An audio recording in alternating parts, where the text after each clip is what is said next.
கர்த்தரோட பரிசுத்த நாமத்துக்கு ஸ்தோத்திரம். நான் நிற்பதும் நிர்மூலமாகாமல் இருப்பதும் தேவனுடைய சுத்த கிருபை. அது என் வாழ்க்கையில் ஒவ்வொரு நாளும் நடந்துட்டு வருது.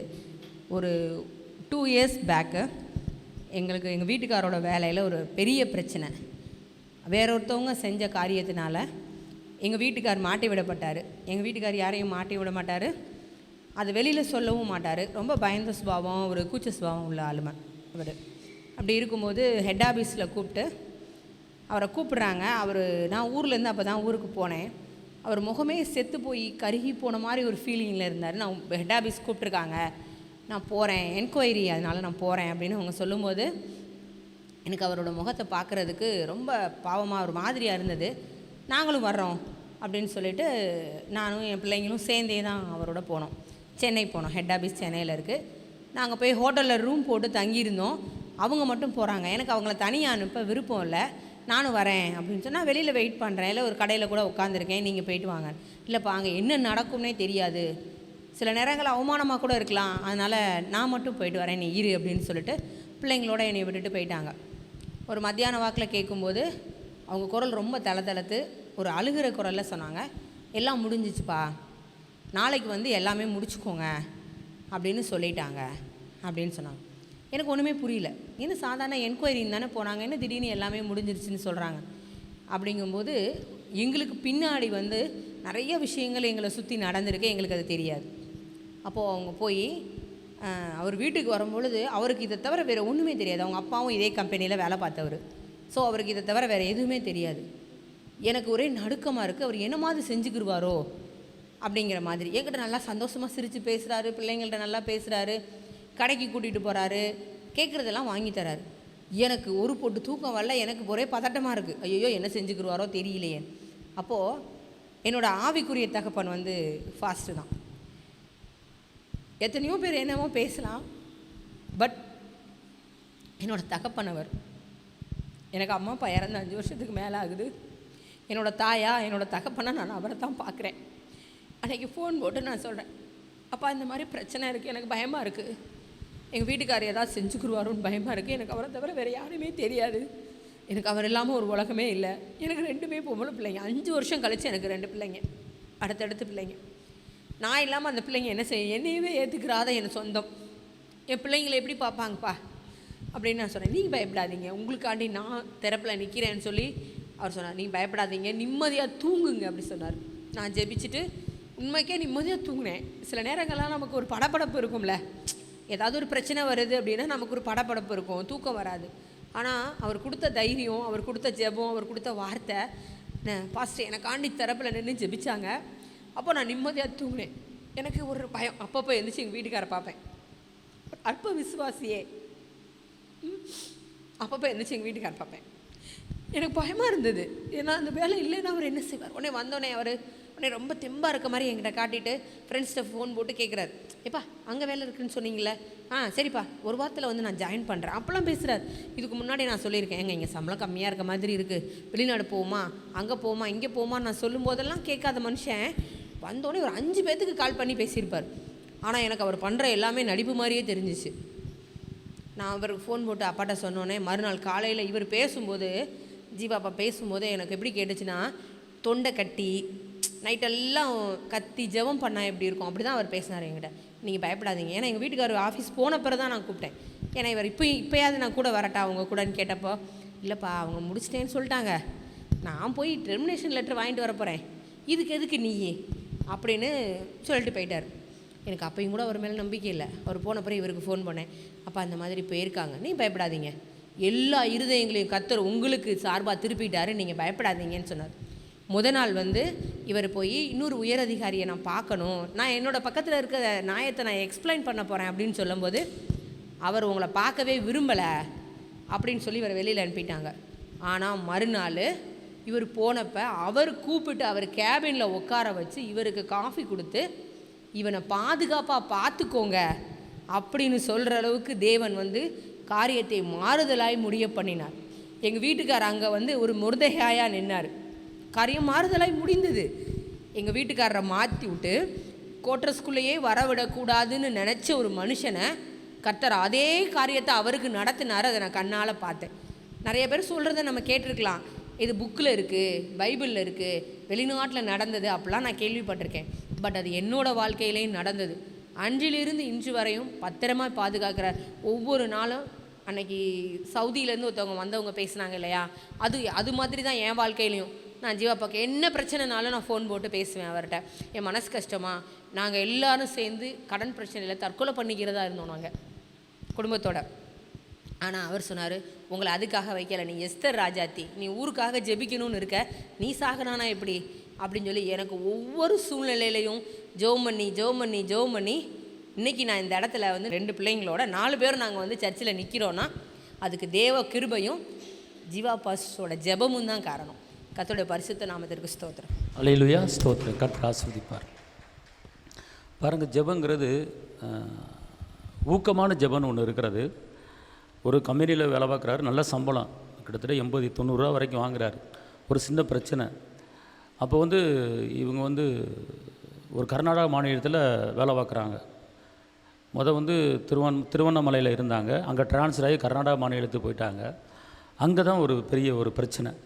அந்த பிரச்சனை இவர் வேலையை தூக்குற மாதிரி சில வேலைகள் நடந்துருச்சு. 2 பொம்பளை பிள்ளைங்க இருக்காங்க. ஒரு சில பிரச்சனைகள் இருக்கிறது. இவங்க ஊர் கோவில்பட்டி சங்கரலிங்கபுரம் அங்கே இருக்குது. இப்போ அங்கேருந்து தான் வந்திருக்கிறாங்க. ஏன்னா இப்போ இவங்க நம்ம சபையில் ஐக்கியமாக இருக்கிறதுக்கு காரணம் என்ன அப்படின்னு கேட்டிங்கன்னா, அப்போ அந்த நேரத்தில் இவர் சென்னைக்கு என்கொயரிக்கு வா அப்படின்னு சொல்லி அதிகாரி கூப்பிட்டாங்க. அப்போ அவர் போயிட்டார். அப்போ அவர் பேசும்போது நானும் பேசும்போது ஒரு வித குரலில் தளருதல். ஒருவேளை ஃபெயிலியர் ஆச்சு தான் நான் இருக்கிறதா சாகிறதா அப்படிங்கிற மாதிரி ஒரு சூசைட் பண்ணக்கூடிய ஒரு ஃபீலிங் அவருக்குள்ளே இருக்கிறத நான் உணர்ந்தேன். ஆனால் அதையும் அவங்க வீட்டில் சொல்லிட்டார். சொன்ன உடனே ஒரு நைட்டு அந்த அம்மா அவங்க என்ன பண்ணாங்க, என் வீட்டுக்காரர் இப்படி பேசுகிறாரு, எனக்கு பயமாக இருக்குன்னு சொல்லி ஓன்னு கத்துறாங்க. கொஞ்சம் நினச்சி பார்க்க முடியல எனக்கு. அவர் இல்லைன்னா 2 பிள்ளைகள் எப்படி நான் கரையேற்றுவேன், என்ன செய்வேன், ஏது செய்வேன் அப்படின்னு கத்துறாங்க. நான் சொன்னேன், நீ ஒன்றும் கவலைப்படாதீங்கம்மா, ஆண்டவர் இதயத்தை மாற்றி அப்படின்னு சொல்லி ஒரு நைட்டு, அதாவது எப்படின்னு கேட்டிங்கன்னா 8 மணி நேரம், எவ்வளோ நேரம், 8 மணி நேரம் அவங்களுக்காக ஜெபம் பண்ணி இந்த தவறான எண்ணங்கள், தவறான நினைவுகள், தவறான சிந்தனைகளை எடுத்து போடும்படி, 2வது அதிகாரி உள்ளத்தில் தயவு உண்டாகும்படி, இவருக்குண்டான கனத்தையும் இவருக்குண்டான உண்மையும் இவருக்குண்டான நீதியும் விலக்கி இவருக்கு நீங்கள் அந்த வேலையில் நிலைத்திருக்கும்படி நீங்கள் செய்யுங்க ஆண்டவரே அப்படின்னு சொல்லி ஜெபம் பண்ணி, ராஜாக்களை தள்ளி ராஜாக்களை ஏற்படுத்துகிறவரே, ராஜாக்கள் இறுதிய நீர்கால் போல் தேவனுடைய கரத்தில் இருக்கிறது. அப்போ இவர் அந்த என்கொயரிக்கு அழைத்த அந்த மேல் அதிகாரிகளுடைய உள்ளத்தில் இவருக்காக தயவு கிடைக்கும்படி இயேசுங்கிற வல்லவன் நாமத்தில் நான் ஜெபிக்கிறேன். ஏன்னா நீங்கள் இதயத்தை மாற்றி அமைக்கிறவர், சவுல பவுலா மாற்றினவர். ஏன்னா இவர் என்கொயரி பண்ணுற அந்த அதிகாரியை நீங்கள் மாற்றுங்க ஆண்டவரே அப்படின்னு. ஏன் இந்த அளவுக்கு நான் ஒரு 8 மணி நேரம் தொடர்ந்து கண்டினியூவாக அந்த ஒரு குடும்பத்துக்காக பண்ணுறேன் அப்படின்னு கேட்டால், சாக போகிறேங்கிறாங்க. அதாவது சாக போகிறேங்கிற அந்த ஃபீலிங்கில் சொல்கிறாங்க. அப்போ ஒரு உயிர், ஒரு ஆத்துமா விலையேறப்பட்டது. ஆத்துமாங்கிறது விலையேறப்பட்டது. அது அந்த நிந்தையில், அந்த அவமானத்தில் மறிச்சிடலாமோ அப்படிங்கிற ஃபீலிங் இருக்கும்போது பேசும்போது இவங்க இங்கே அழுகிறாங்க. இவங்க அழுகிறது இவங்க ஹஸ்பண்டுக்கு தெரியாது. அவர் இல்லைன்னா நான் இல்லை, அவர் இல்லைன்னா என்னால் இருக்க முடியாது, நாங்கள் எல்லாம் அவ்வளோதான் அப்படின்னு சொல்லி இவங்க ஃபோனை போட்டு என்ன செய்கிறாங்க, எனக்கு சொல்கிறாங்க. இவங்க சொல்லும் போது எனக்கு அழுக வருது.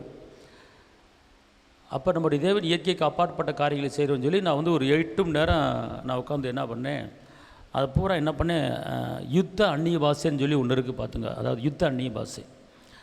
த ரீமா கத்து ஷீப் லக்கரா, அது சாதாரண அந்நிய பாஷை. ரிமி கல்லா து சப்து டபோஹோ அப்படின்னா இந்த குடும்பத்துக்கு விரோதமாக செயல்படுற எல்லா போராட்டங்களும் இயேசுவின் நாமத்தில் நிர்மூலமாக்கி போடுகிறேன் அப்படிங்கிற அந்த யுத்த அந்நிய பாஷை. ஏன்னா 1 கொரிந்தியர் 14:14 அந்நிய பாஷையில் விண்ணப்பம் பண்ணினால் அவருடைய கருத்து பயனுள்ளதாக இருக்கும் அப்படின்னு சொல்லப்பட்டிருக்கிறது.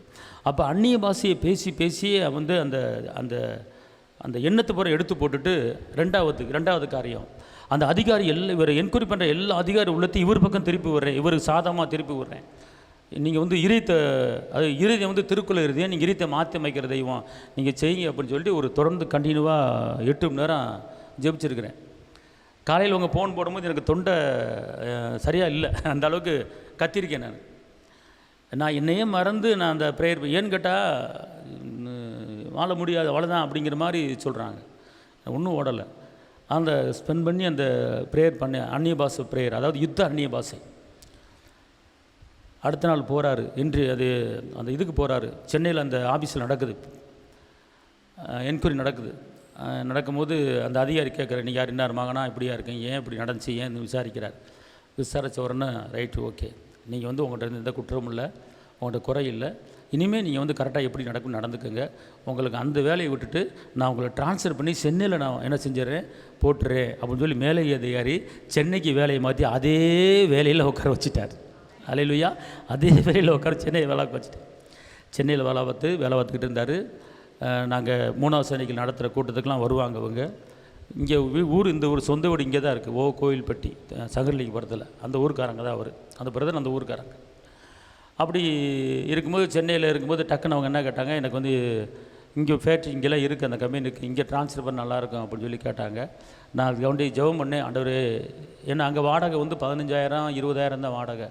அப்போ இங்கேனா சொந்த வீடு இருக்குது, இங்கே ட்ரான்ஸ்ஃபர் வந்து நல்லாயிருக்கும் அப்படின்னு சொல்லி கேட்டாங்க. நான் அதுக்காண்டி ஜெபம் பண்ணேன், இங்கே ட்ரான்ஸ்ஃபர் கிடைக்கும்படி, அதுக்கு இந்த அதிகாரி உள்ள தயவு கிடைக்கும்படி ஜெபம் பண்ணும்போது கர்த்தர் வந்து ட்ரான்ஸ்ஃபர் வாங்கி கொடுத்துட்டாரு. இப்போ வந்து ஆண்டவர் வந்து நிம்மதியாக ஆண்டவர் வந்து இந்த குடும்பத்தை என்ன செஞ்சுருக்கிறாரு, வச்சுருக்கிறார். எல்லாம் கைத்தட்டு அப்பாக்கு மகிமை செலுத்துவோமா? அல்லேலூயா. எல்லா புகழும் இயேசுவுக்கே. ஏன்னா அதன் மூலமாக வந்து எந்த பிரச்சனாலும் என்கிட்ட தான் சொல்லுவாங்க, நான் இப்படி ஜெபம் பண்ணுவேன்.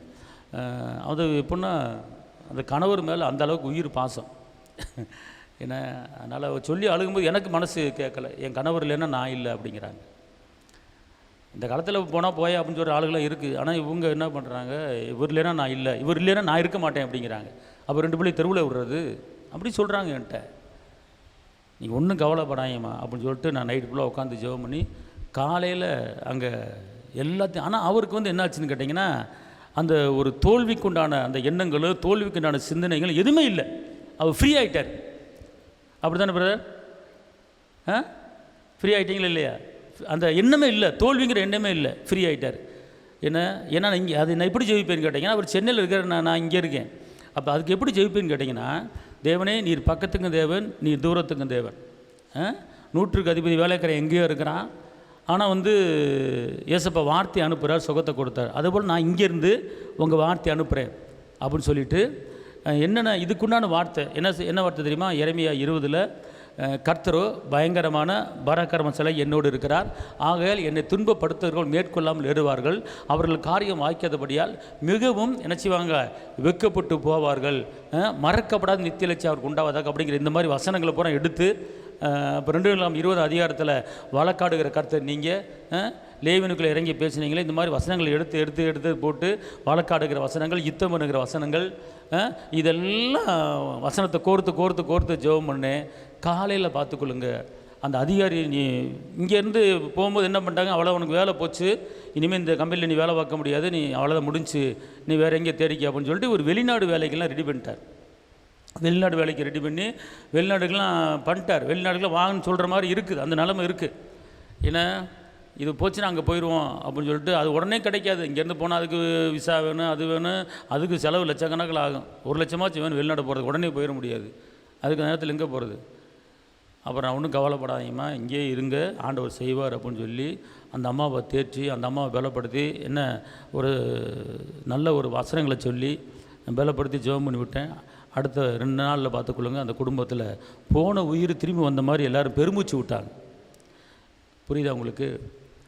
அதுலேருந்து இப்போ வந்து நம்ம சபைக்கு என்ன செய்கிறாங்க, இங்கே ட்ரான்ஸ்ஃபர் ஆகி வந்தோம். சென்னையில் இருந்தவங்க இங்கே ட்ரான்ஸ்ஃபர் ஆகி வந்து இங்கே வந்துக்கிட்டு சங்கரங்கோயிலேருந்து வாரம் என்ன செய்கிறாங்க, வந்துக்கிட்டு இருக்கிறாங்க. எல்லா புகழும் எல்லா மகியும் இயேசுக்கு தான். அல்லேலூயா.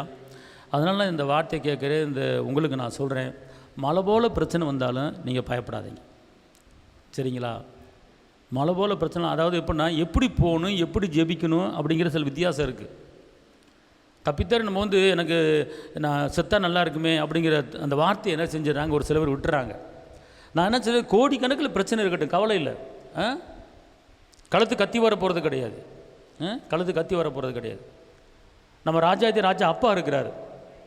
எப்படின்னா அந்த மாதிரி ஒரு நேரத்தில் வந்து நீங்கள் என்ன வேடை யூஸ் பண்ணணும் தெரியுமா? இப்போ ஒரு கழுத்து கத்தி வருது, ஒரு பெரிய கடன் பிரச்சனை இருக்குது, சமாளிக்க முடியல அப்படின்னா, இப்போ வந்து உங்கள் பெத்தாப்பட்ட ஒரு 5 கோடி இருக்குது, நீங்கள் 2 கோடி கடன் பட்டிருக்கீங்க. அப்போ பெத்தாப்பாட்ட 5 கோடி இருந்தால் 2 கோடி கடன் இருக்கும்போது நீங்கள் பெத்தாப்பாட்ட கேட்பீங்களா கேட்க மாட்டீங்களா? கேட்பீங்களா கேட்க மாட்டீங்களா? கேட்பீங்கள.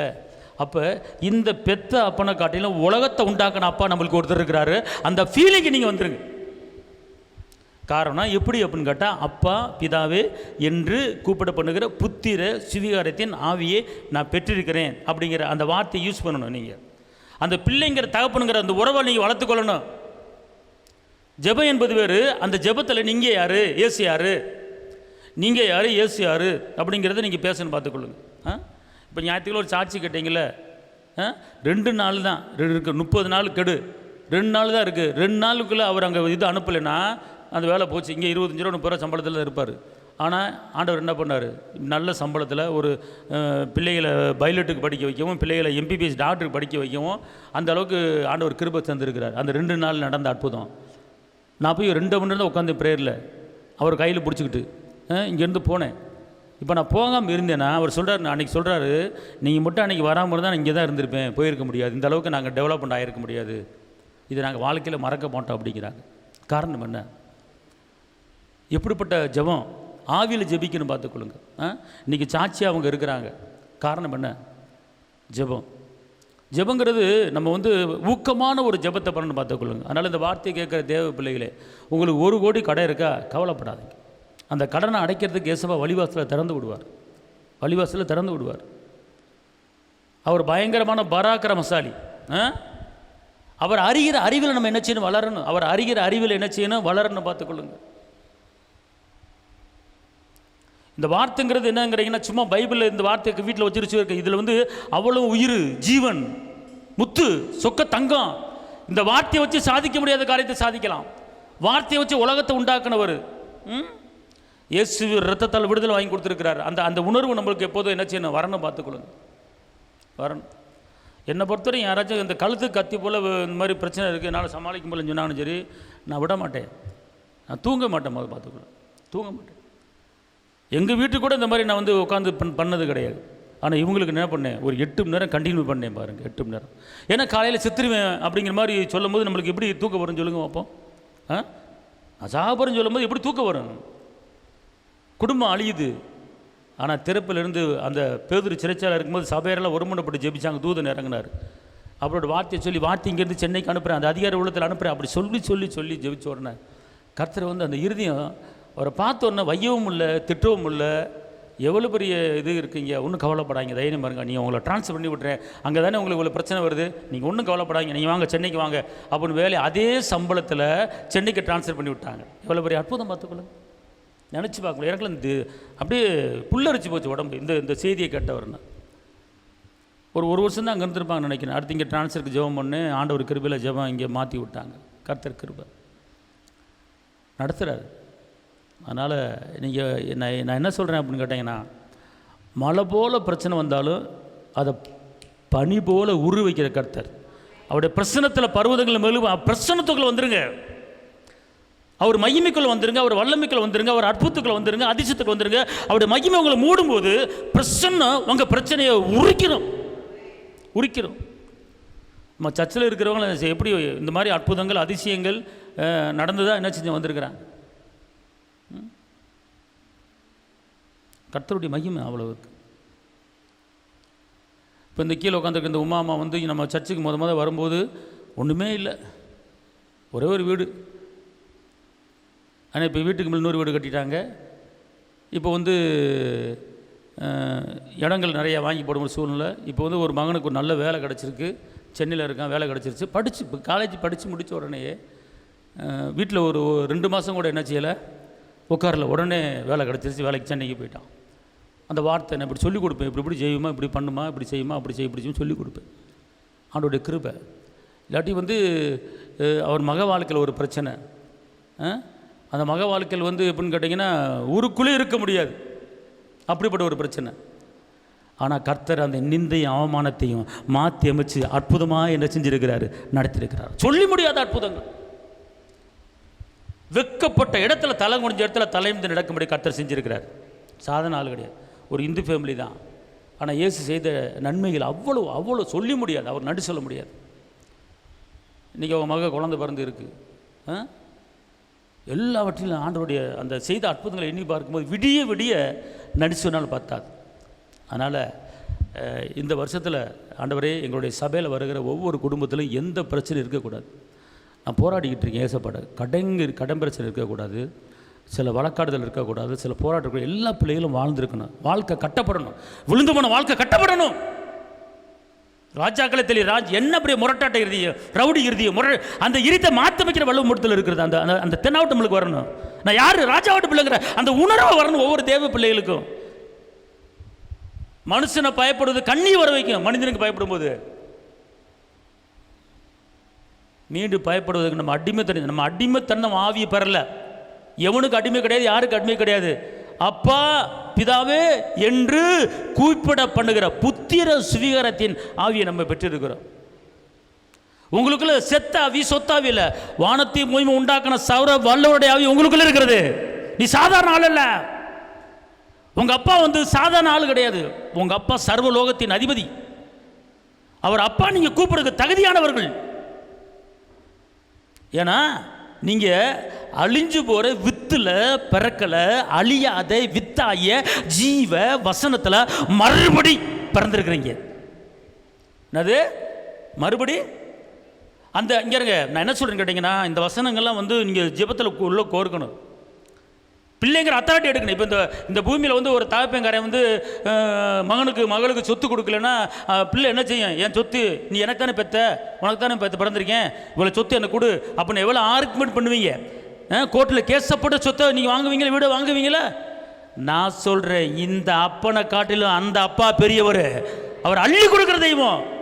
உனக்காக வழக்காடுகிற கர்த்தர், உனக்காக பரிந்து பேசுகிற கர்த்தர், உன் துக்கத்தை சந்தோஷம் மாத்திர கர்த்தர். காரணம் என்னன்னா, இங்கே இருக்கிற பூமியில் இருக்கிற அப்பாவோ அம்மாவோ ஒரு குறிப்பிட்ட நாளைக்கு தான் உதவி செய்ய முடியும். ஆனால் அவர் சொல்கிறாரு, உன் ஜீவனுள்ள நாளெல்லாம் உனக்கு நன்மையும் கிருபியும் தொடரும் அப்படிங்கிறார். இந்த உலகத்து முடிவு வரைந்த சகல நாட்களிலும் உன் கூட இருப்பேங்கிறார்.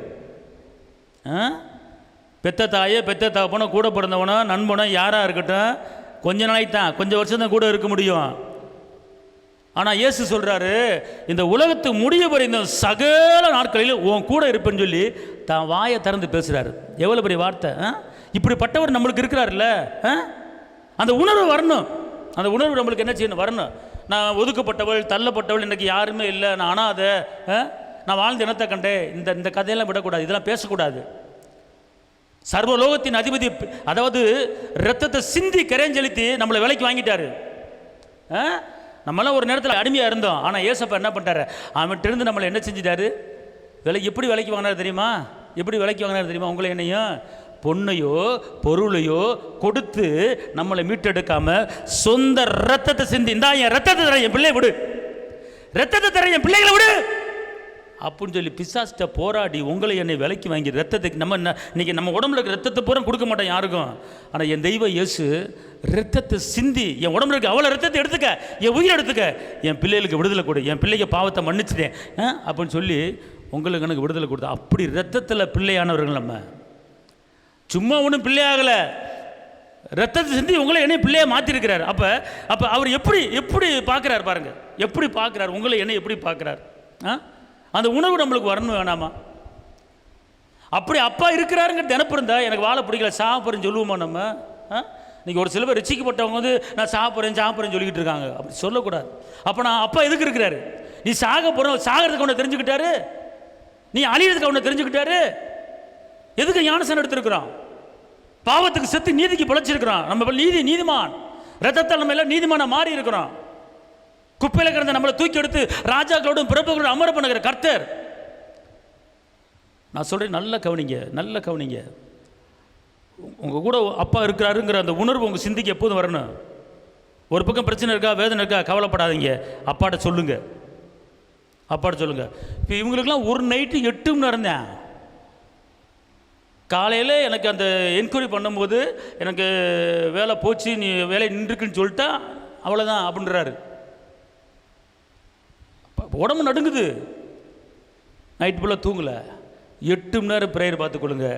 அந்த அதிகாரி உள்ளத்தையே மாற்றும்படி கர்த்தர் கிருபை செஞ்சிருக்கிறார். சாதிக்க பிறந்தவர்கள் நம்ம, ஜெயிக்க பிறந்தவர்கள். அந்த உணர்வு வரணும், சும்மா ஒன்றும் கிடையாது. குடும்பமாக தற்கொலை பண்ணணும், ஏசப்பா பாருங்க. ஆனால் பிள்ளைகள் தான் முழுக்க ஞானசனம் எடுத்தவங்க தான். இந்த மாதிரி நிறைய பேர் பேசுகிறாங்க, ரசிக்கப்பட்டவங்க, ஞானஸ்நானம் எடுத்தவங்க. இப்படி பேசுனா அப்போ அப்பா எதுக்கு இருக்கிற? அப்பாட்ட சொல்ல வேண்டியதானேங்கிறேன் நான். உனக்கு எத்தனை கோடி கடையில் கட்டும் ஐயா, தெரியத்தானே வாங்கிவிட்டோம். அவர் ஐஸ்வர்ய சம்பன்னர். ஒரு விதவை கடன் அடைக்க முடியல, என் பிள்ளையை அடிமையை கேட்குறேன்னு சொன்னோன்னு அவர் என்ன பண்ணார்? உன்ட்ட எண்ணெய் இருக்குது, கொஞ்சம் எண்ணெய் இருக்குது, அந்த கொஞ்சம் எண்ணெயை வச்சு உற்பத்தி பண்ணி எல்லா கடனையும் அடைச்சி மிச்சம் எடுத்து ஜீவனம் பண்ணுங்கிறார். எவ்வளோ பெரிய அற்புதம்! மிச்சருக்கு எண்ணெய் ஜீவனம் பண்ணுங்கிறார். அதை கடனை அடைச்சிவிட்டு நீ மிச்சருக்கு வச்சு சாப்பிட்டுக்கோ. அற்புதம் இல்லையா? செய்ய மாட்டார் நமக்கு அப்பா. பழைய ஏற்பாட்டு முற்பிதாக்களை காட்டில் நம்ம வந்து கிருபை பெற்றவர்கள், புதிய ஏற்பாடு கிருபை பெற்றவர்கள். நம்ம இயேசுவின் பிள்ளை கரையும் செலுத்திருக்கிறாரு. வரி கட்டுறதுக்கு பணம் இல்லாமல் இருக்கும்போது ஒரு மீன் வாயில் பணத்தை வர வச்சார்ல. வரி கட்ட பணம் இல்லை, வரி கட்டணும். அற்புதம்! மீன் வாயில் பணம். மீன் வாய்க்கில் எப்படி பணம் வந்துச்சு, அந்த மீன் எப்படி முழுங்குச்சு அது தெரியாது. காற்று வராது, மழையும் வராது, பள்ளத்தை நிரப்புகிற கர்த்தர். ஆமே. அதனால் பலங்குண்டு திட்டமனதாருன்னு சொல்லியிருக்கிறார். அப்போ நான் உங்கள் மனத்தை திடப்படுத்திங்க. இதெல்லாம் ஒன்றும் இல்லை, அப்பா பார்வைக்கு தூசி, இது சரியாக போயிடும். எனக்கு யுத்தமனுக்கு கர்த்தர் என் கூட இருக்கார். அந்த உணர்வு நமக்கு எப்போது என்ன செய்யணும்? இருக்கணுங்க. சாதிக்க பிறந்தவர்கள், ஆள பிறந்தவர்கள், ஜெயிக்க பிறந்தவர்கள், சர்ப்பங்களையும் தேளுகளையும் மிதிக்க அதிகாரம் கொடுத்துருக்கிறேன், ஒன்று சேதப்படுத்தான்னு சொல்லிட்டார்ல. இந்த உலகத்தில், இந்த பூமியில் வந்து மனுஷர்கள் மூலமாக எந்த சேதமும் நம்மளுக்கு வர முடியாது. காரணம் சொல்லிட்டாரு. நீ ஆள பிறந்தவன், ஜெயிக்க பிறந்தவன், சேதமே உனக்கு கிடையாதுன்ட்டார்ல. அப்போ இந்த வார்த்தையை நம்பணும்ல. நமக்கு நாமே சேதத்தை வர வைத்துக் கொள்ளக்கூடாது. நிந்த வரும், அவமானம் வரும், அது ஒரு பக்கம் ஒதுக்கிருங்க. இப்போ நான் தான் இருக்கிறேன், ஆண்டவர் என்னை மேலே கொண்டு போயிட்டே இருக்கிறேன். ஆனால் ஒரு பக்கம் நிந்த, ஒரு பக்கம் அவமானம், ஒரு பக்கம் குறை சொல்லுதல், ஒருத்தர் முறுமுறுப்பு இருக்குது. அதை இங்கே இருங்க. வில்லை இருந்தால் தான் நல்லா இருக்கும் வாழ்க்கை. வில்லை இல்லைன்னா, வில்லை 2 குத்து குத்துவான், கதாநாயகி 2 குத்து குத்துவார். வில்லை வந்து 2 குத்து குத்துவாங்க, கதாநாயகி உருளுவான். கடைசியில் யார் ஜெயிப்பா? கதாநாயகி தான் ஜெயிப்பான். நம்மளாம் கதாநாயகர்கள். அல்லேலூயா. அவன் குத்துவான், நம்ம 2 குத்துக்குவான். அவன் 2 குத்து 4 குத்து. அல்லேலூயா. கடைசியில் யார்? அவன் ஜெயித்துருவான், நம்ம எந்திரிப்பான். கடைசியில் பார்த்தா கதாநாயகி ஜெயிச்சிருவார், அவன் செத்துருவான். இல்லாட்டி அவனை வந்து போலீஸ் பிடிச்சிட்டு போகும், இல்லாட்டி அவன் ஜாவேன் கதாநாயகி. புரியுதா உங்களுக்கு? வில்லை இல்லைன்னா ஒன்றுமே நல்லா இருக்காது. வில்லை இருக்க தான் செய்வான். அதை தாண்டதுக்கு உண்டான வல்லமையும் தாண்டுகிற பலனை கர்த்தர் கொடுக்குறாரு. ஆபிரகாம் என்ன தப்பு பண்ணார்? என்ன பாவம் பண்ணார்? ஏன் அவருக்கு சோதனை வந்துச்சு? ஜெயிச்சார்ல. யோபு என்ன தப்பு பண்ணார்? யார் குடியை கெடுத்தார்? சன்மார்க்கன் அவர், தப்பு பண்ணாத உத்தமன் அவர். அவருக்கு பெரிய போராட்டம் வந்துச்சு. அவரை போல் நம்மளாம் வந்தால் நம்மளால நம்ம செத்தே போயிடுவோம். ஆனால் அவர் எல்லாத்தையும் தாங்கிட்டு இருந்தார். தாங்கிட்டு தான் வாயினால் பாவம் செய்யாமல் நான் புடமிட்டு கொண்டு இருக்கிறேன், பொண்ணா விளங்குவேன்னாரு. விளங்குனாரா? புடமிடாத வாழ்க்கை அது வந்து ஜெயம் பார்க்க முடியாது. புடமிடுதல் இருக்க தான் செய்யும். இப்போ இவர்களுக்கு புடமிட வாழ்க்கை இருந்துச்சு, புடமிடுதல் முடிஞ்சு போச்சு. இனி ஜெயந்தான். இனி ஒவ்வொன்றா எல்லா பிரச்சனையும் சால்வ் ஆக போகுது. இந்த வருஷம் முடிவில் ஃப்ரீயாக இருக்க போகிறீங்க. கர்த்தர் பெரிய காரியம் செய்ய போகிற தீர்க்க தரிசனமாக சொல்கிறேன். ஆமே. அல்லேலூயா. மலை போல வருவதெல்லாம் பனி போல் உருகிவிடும். அதனால் என்ன செய்யுங்க? மழை போல் வர்ற பிரச்சனையெல்லாம் பனி போல் உருகி விடுங்க. அவர் சொல்லாகும், அவர் கட்டளை நிற்கும். நம்மளுக்குள்ள தைரியத்தை வர வைக்கணும். எங்கள் அப்பா இருக்கார், எங்கள் ஏசப்பா இருக்கார். அதாவது யெகோவா ஈரே எல்லாம் பார்த்துக்கொள்வார். வீட்டில் 2 பேர் இருக்கீங்களா? நாளைக்கு என்ன செய்ய போகிறது ஒரே குழப்பமாக இருக்குது, எப்படி சமாளிக்க போகிறேன்? யெகோவா ஈரே எல்லாமே பார்த்து கொள்வார். யெகோவா ஈரே எல்லாமே பார்த்து கொள்வார். கலங்க மாட்டேன், நான் கலங்க மாட்டேன். கர்த்தர் நாமும் என் புகலிடமே, கருத்தோடு துதித்திடுவே. கர்த்தர் நாமம் என் புகலிடமே, கருத்தோடு துதித்திடுவே. யெகோவா ஈரே எல்லாமே பார்த்து கொள்வா. வல்லமா. யெகோவா ஈரே எல்லாமே பார்த்து கொள்வா. கலங்கலப்பா நாங்க கலங்கலப்பா, கலங்கலப்பா நாங்க கலங்கலப்பா. கர்த்தர் நாம என் புகலிடமே, கருத்தோடு. இப்படி அந்த பிரச்சனைகள் இருக்கும்போது அவர் எனக்கு புகலிடம், அவர் எனக்கு பலன், அவர் எனக்கு கோட்டை, அவர் எனக்கு கேடகம், அப்போ மாயை திறந்து பேசணும். ஒரு நைட்டில் அற்புதம் நடந்திருக்கு. டயனா பெனடிக்கெலாம் ஒரு ரெண்டு நாள் தான் இருக்குது. இன்றைக்கி இன்றைக்கி வந்து கோடீஸ்வரனாக இருக்கிறாங்க. காரணம் என்ன? ஒரு 2 மணி நேரம் ப்ரேயர், 2 மணி நேரம் ப்ரேயர். சாட்சியை கேட்குறீங்க நீங்கள், புரிஞ்சு போச்சா உங்களுக்கு? அதனால் நீங்கள் எதை குறித்து என்ன செய்யக்கூடாது? பயப்படக்கூடாது. ஆமே, எல்லாம் சொல்லுங்கள், கர்த்தர் என்னோடு இருக்கிறார், நான் அசைக்கப்படுவதில்லை. ஒரு காரியத்தை சொன்னார், இந்த நியூ இயருக்கு சொன்னார், இங்கே வர்ற பிள்ளைகளுக்கு யுத்தம் ஓய்ந்தது, யுத்தம் ஓய்ந்தது. அப்படின்னு என்ன அர்த்தம் தெரியுமா? பிரச்சனை ஓய்ந்தது, வேதனை ஓய்ந்தது, வழக்காடுதல் ஓய்ந்தது, எல்லாம் ஓஞ்சிருச்சு. அல்லேலூயா. ஏன் இப்போ தொட்டுக்கு தொலைஞ்சிருக்குன்னா அதை நம்புறதில்லை, அதை விசுவாசிக்கிறதில்லை. அப்படிப்பட்ட ஒரு காரியத்தை கர்த்தர் செய்ய போகிறேன். இந்த சண்டேயில் ஆண்டவர் வந்து சொன்னதை நான் சொல்ல போகிறேன், ஞாயிற்றுக்கிழமையில் சொல்ல போகிறேன். புரியுது உங்களுக்கு? நீங்கள் இங்கே வர்ற எல்லாருமே பெரிய ஆளாக மாற போகிறீங்க. ஆமேன். நீங்கள் ராஜாக்களோடும் பிரபுரோடும் அமர போகிறீங்க. இதை காட்டிலும் ஒரு ப்ரொமோஷன் ரெடியாக இருக்குது, ஆயத்தமாகி கொள்ளுங்க. ஐயா, ஒரு ப்ரொமோஷன் ரெடியாக இருக்குது. 3 மந்த்து தீர்க்க தரிசனமாக சொல்கிறேன். 3 மாதத்தில் ஒரு பெரிய ப்ரொமோஷன் உங்களுக்கு தேடி வரப்போகுது. ஆமேன். ஒரு பெரிய வாகனம், நீங்கள் சின்ன வாகனம் வச்சுருக்கீங்க, ஒரு பெரிய வாகனம் வரப்போகுது உங்களுக்கு, எதிர்பார்த்துக்கிட்டு இருக்கேன். ஆமேன் சொல்லுங்கள், நடக்க போகுது. ஆமேன். நான் இந்த இடத்துலேருந்து எந்த வார்த்தை பேசினாலும் அது கர்த்தருடைய வார்த்தை. ஆமேன். அல்லேலூயா. அவருடைய கிருபை நம்ம மேலே இருக்குது. அதனால் இந்த நாட்களில் நம்ம எப்படி இருக்கணும், எப்படி வாழணுங்கிறது நல்லா நீங்கள் என்ன செய்யுங்க, புரிஞ்சு கொள்ளுங்கள். வார்த்தை பலனுள்ள வார்த்தை, ஜீவனுள்ள வார்த்தை, உயிருள்ள வார்த்தை. இப்போ நான்லாம் வந்து எனக்கு கூட வந்து நான் வந்து அவ்வளோவா வந்து போராடினது கிடையாது. தேவ பிள்ளைகளுக்கு 4 மணி நேரம், 5 மணி நேரம், 8 மணி நேரம் பூரா அந்நிய பாஷை தான். எதுக்கு அந்நிய பாஷைனா, பிசாசு அந்த ஜெபத்தை தடை பண்ணக்கூடாது. இப்போ இங்கேருந்து ஒரு பைப்பு போகுது, அங்கே ஒரு வாக்கியா விட்டு தண்ணியை ஊற்றன்னு வச்சுக்கொள்ளுங்க. அந்த தண்ணி நேரம் அங்கே போய் சேராது. அது என்ன செய்யும்? தண்ணி போகும்போது என்ன செஞ்சிடும்? உறிஞ்சிடும்.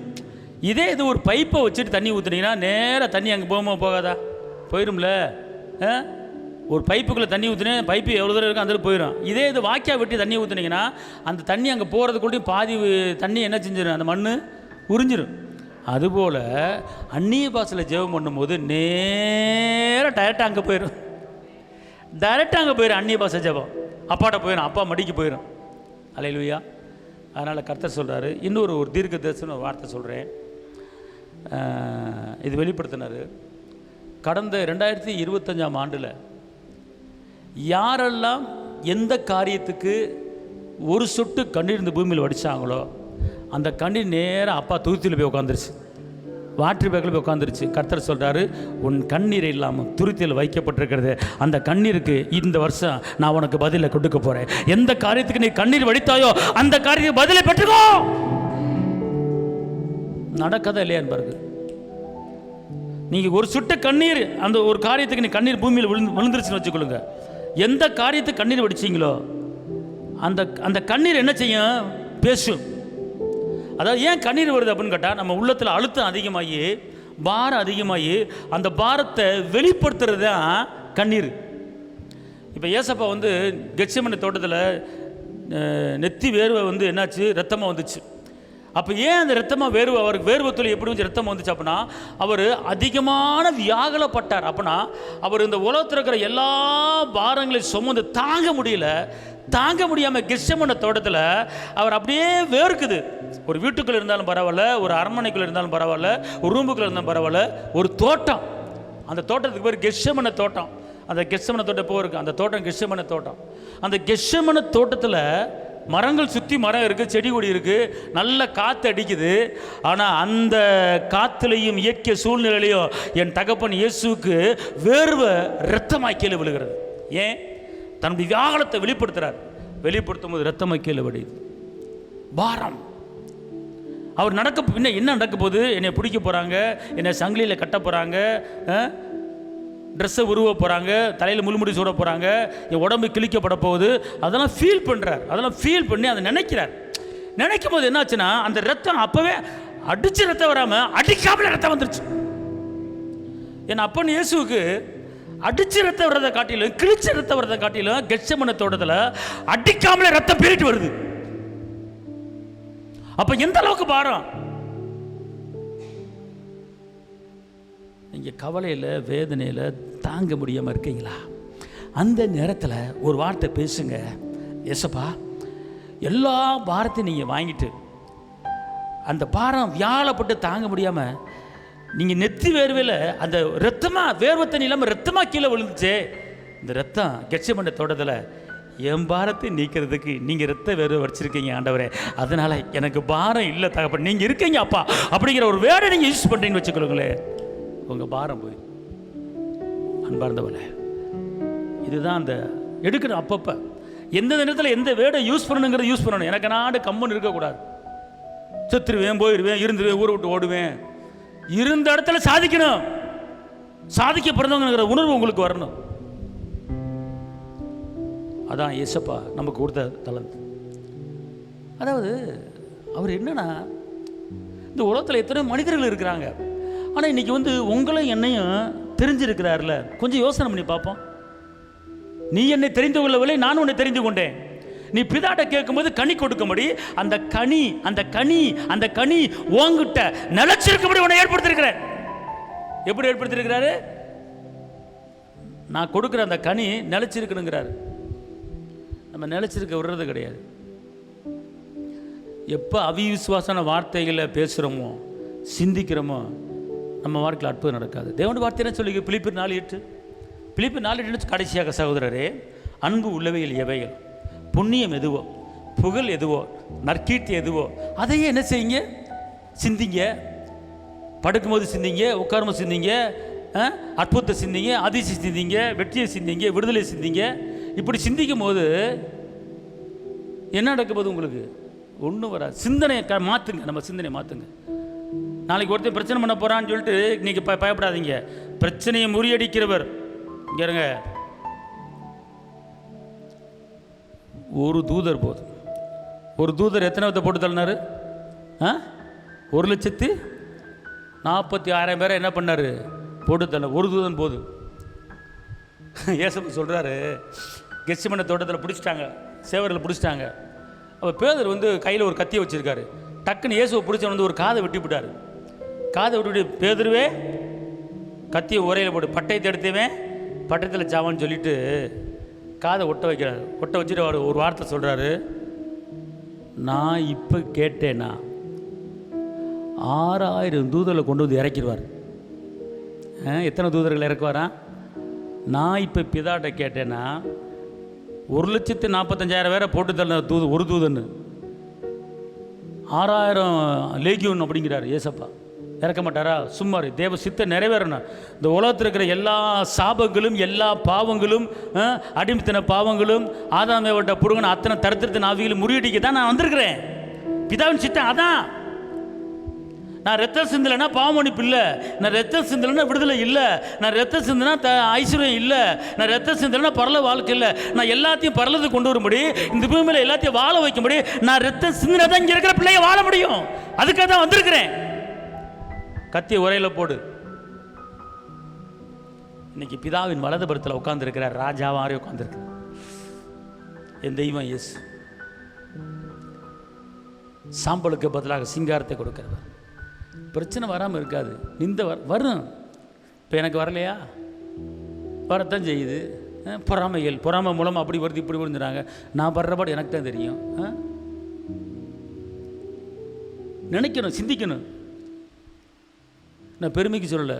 விருதுநகரில் பெந்தோகோ சபையில் நம்ம சபையில் தான் ஏசப்பா ஏசி போட்டு கொடுத்துருக்குறார். தெரியுமா உங்களுக்கு? பெந்தோகோ சபையில். ஏன் பெருமைக்கு சொல்லலை, என் அப்பா செஞ்சுருக்கிறார். காரணம் நான் பேசுகிற வார்த்தை விசுவாசமான வார்த்தை. நான் என்ன சொல்கிறேன், ஒரு விதை போட்டிங்கன்னா அது கொஞ்சம் வளர விடுங்க. நீங்கள் வளர விடுங்க. வளர விடாமல் நீங்கள் என்ன பண்ணுறீங்க? காய விட்டுறீங்க. கொஞ்ச நாளுக்கு இப்போ வயக்காட்டில் ஒரு 5 ஏக்கரில் நெல்லை போடுறீங்க, விதை போடுறீங்க. 3 மாதத்தில் விளையிற நெல் இருக்குது, 6 மாதத்தில் விளையிற நெல் இருக்குது, 3 மாதத்தில் அறுவடை விளையக்கூடிய நெல்லுலாம் இருக்குது. விதைங்க. இத்தனை வருஷம் கஷ்டப்பட்டீங்க, இத்தனை வருஷம் அங்கங்கே ஓடிட்டீங்க. ஒரு 3 மாதம் பொறுக்க மாட்டிங்களா? 3 மாதம் பொறுக்க மாட்டிங்களா? 3 மாதத்தில் ஒரு கம்பீர். நான் சொல்கிறேன், ஜனவரி, பிப்ரவரி, மார்ச் மாதம் எல்லா கடனையும் அடைக்கும்படியான பெரிய அறுவடை உங்களை தேடி வரப்போகுது. ஆமென் சொல்லுங்க எல்லாரும். அப்படிப்பட்ட ஒரு கம்பீர அறுவடை அறுக்க போகிறீங்க. நீ செய்வதெல்லாம் வாய்க்கும், நீ செய்வதெல்லாம் வாய்க்கும். கர்த்தர் அப்படிப்பட்ட காரியத்தை செய்ய போகிறார். நீங்கள் பிள்ளைகளின் சமானத்தை பார்க்க போகிறீங்க. உங்கள் சந்ததி ஒளிவுமர கண்டுபில் வளரப்போகுது. அதனால் இருந்தவர், இருப்பவர், வரப்போகிறவர் நமக்கு இருக்கிறார். டெய்லி அப்பாட்ட பேசுங்க, டெய்லி அப்பாட்ட பேசுங்க. அப்பாட்ட உறவாடுங்க. படுக்கும்போது உறவாடுங்க, காலை எந்திரிக்கும் போது உறவாடுங்க. மென்டல் மாதிரி ஆகுங்க. ஏசப்பாட்ட உறவாடுங்க. சமைக்கும் போது பேசுங்க, கதவை பூட்டிக்கங்க, பேசுங்க அப்பாட்ட. அப்பாவும் நீரே, அம்மாவும் நீரே, அப்பாவும் நீரே, அம்மாவும் நீரே, நான் உந்தன் பிள்ளை என்றோ, நான் உந்தன் பிள்ளை என்றோ. அப்பா நான் உம்மை பார்க்கிறேன், அன்பே நான் உம்மை துதிக்கிறேன். இயேசு அப்பா நான் உம்மை பார்க்கிறேன். நல்ல மேய்ப்பர் நீர்தானே, நல்ல மேய்ப்பர் நீர்தானே, நான் உந்த நாட்டுக்குட்டி, நான் உந்த ஆட்டுக்குட்டி. அப்பா நான் உம்மை பார்க்கிறேன், அன்பே நான் உம்மை பார்க்கிறேன். இயேசு அப்பா நான் உம்மை பார்க்கிறேன். இப்படி என்ன செஞ்சிருங்க, அந்த அப்பாவை என்ன செஞ்சிருங்க, பாடுங்க. அப்பா நான் உங்களை பார்க்குறேன், எனக்கு அப்பாவும் நீங்கள் தான், அம்மாவும் நீங்கள் தான், நான் உந்தன் பிள்ளை என்றோ அப்படின்னு சொல்லிட்டு, நான் உங்கள் இரத்தத்தால் கழுவப்பட்டு மீட்கப்பட்டிருக்கிறேன். அழிஞ்சு போகிற வித்தில் நான் பிறக்கலை, அழியாத வித்தாகிய என்றென்றும் ஜீவிக்கிற வசனத்தில் நான் இப்போ 1 பேரில் சொல்ல, வசனத்தில் மறுபடி ஜென்மிக்கப்பட்டிருக்கிறேன். நீங்கள் நம்மளால் மறுபடி ஜென்மிக்கப்பட்டவர்கள்.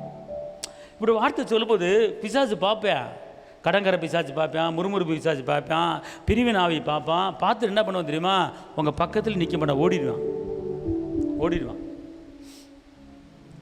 உங்கள் வார்த்தையில் அப்படி இருக்கிறது, வார்த்தை அப்படி இருக்கிறது. ஏசா என்ன பண்ணுற, அப்பாலே போ சாத்தானேங்கிறார்.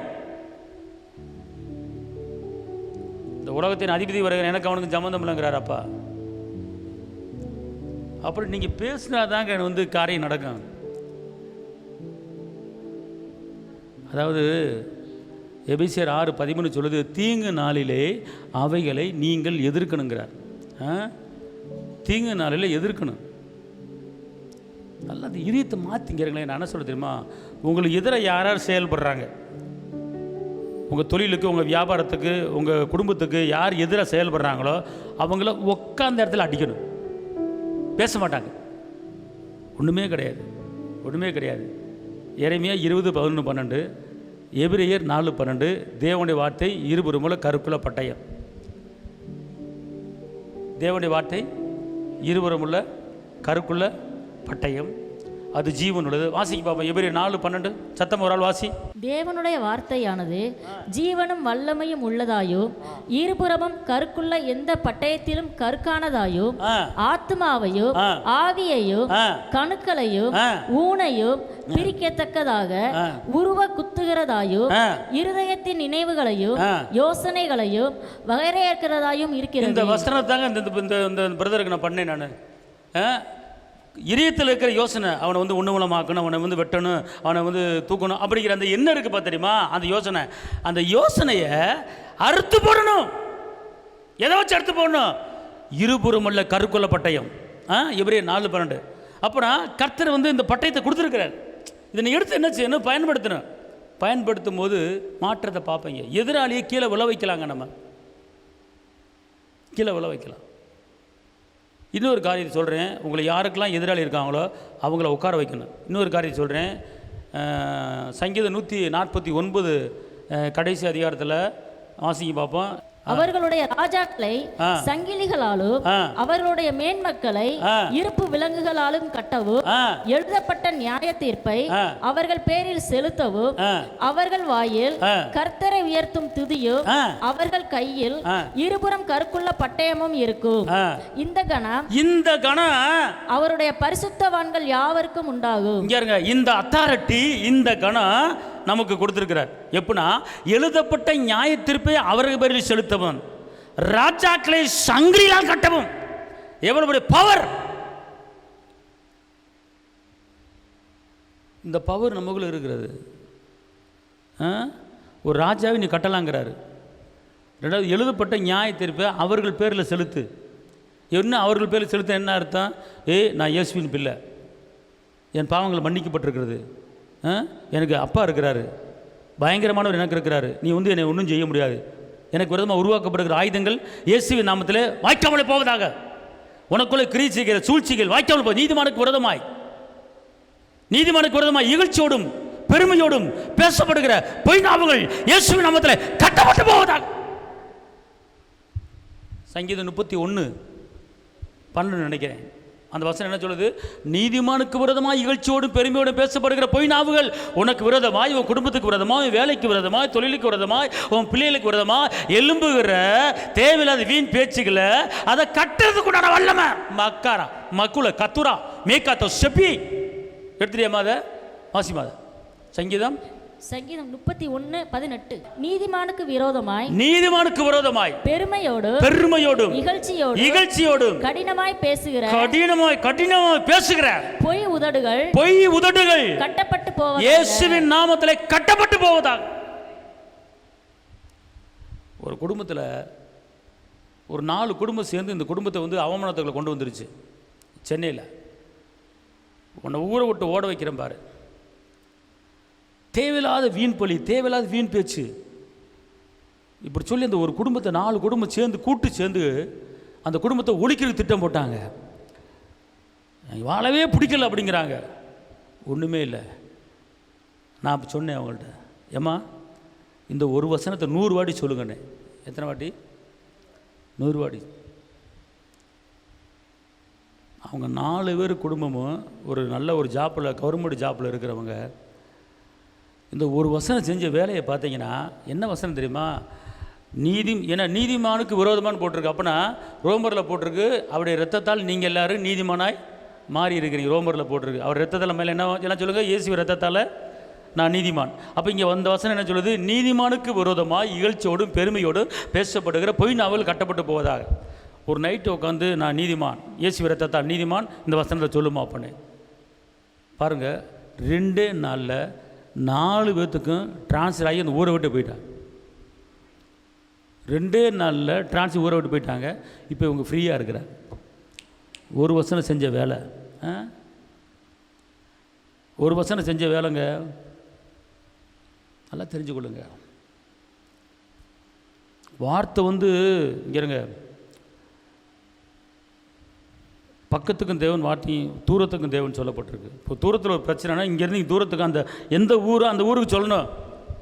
இப்போ நீங்கள் இங்கே இருக்கிறீங்க, உங்களுக்கு மார்த்தாண்டத்தில் பிரச்சனை, அதனால் இந்த வசனத்தின்படி மார்த்தாண்டத்துக்கு இந்த வார்த்தை அனுப்புறேன்னு சொல்லி ஊர் பேரை சொல்லுங்கள் பார்ப்போம். இந்த வார்த்தை அங்கே நேராக கடந்து போய் வேலையை பார்க்கும்.